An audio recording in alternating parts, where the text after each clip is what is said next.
जळगाव जिल्ह्यातून एक धक्कादायक घटना समोर आली आहे।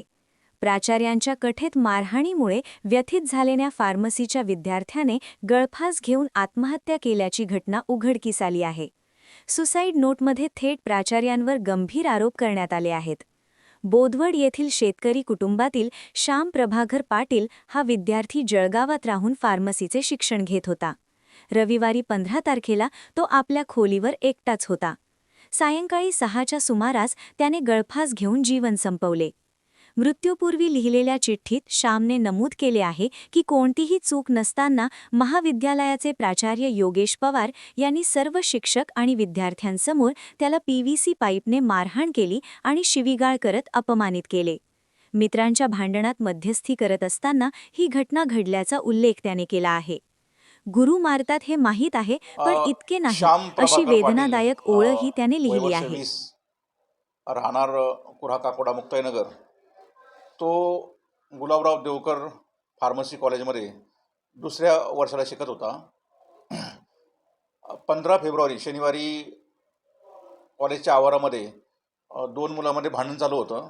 ते भांडण सोडवायला श्याम प्रभाकर पाटील गेला होता त्या ठिकाणी। तर त्या मुलांनी या मुलाला मारहाण केली, कॉलर पकडली आणि मारहाण केली। तर ही गोष्ट जेव्हा प्रिन्सिपलला कळाली, आता ते प्रिन्सिपल आहेत योगेश दगडू पवार, हे प्रिन्सिपल आहेत त्या ठिकाणी। त्यांना कळाल्यानंतर त्यांनी या मुलाला त्या ठिकाणी बोलून घेतलं आणि सगळ्या विद्यार्थ्यांसमोर आणि बाकीच्या सगळ्या टीचर्ससमोर त्याला त्या ठिकाणी मारहाण केली, त्याला अपशब्द वापरले, त्याला शिवीगाळ केली।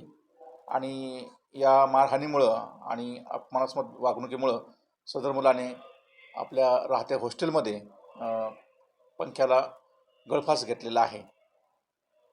त्यावरून अकस्मात दाखल आहे। त्याचप्रमाणे आत्महत्यास प्रवृत्त केले म्हणून गुलाबराव देवकर कॉलेजचे जे प्रिन्सिपल आहेत योगेश दगडू पवार यांच्याविरुद्ध रामनगर पोलीस स्टेशनला गुन्हा दाखल करण्यात आलेला आहे। विद्यार्थ्याच्या खिशात काही सुसाईड नोट मिळाली होती? बरोबर आहे, त्याच्या खिशामध्ये सुसाईड नोट मिळाली होती। हा जो प्रकार आहे तो सगळा सुसाईड नोटमध्ये त्याने लिहिलेला आहे। विद्यार्थी जर भांडण सोडवत होता तर प्राचार्याने त्याला मारहाण का केली? काही झालं समोर? प्रत्यक्ष मुलांनी तर काही मारहाण केलेली नव्हती कोणाला। बरोबर आहे की त्यांना बोलवून त्याला म्हणजे सौम्य समज देणं आवश्यक होतं, पण त्यांनी त्या ठिकाणी मारहाण केल्याचं समोर आलेलं आहे, शिवीगाळ केल्याचं पण समोर आलेलं आहे। त्यामुळेच आपण गुन्हा दाखल केलेला आहे। तर नेमकी कशाने मारहाण केली काही आलं?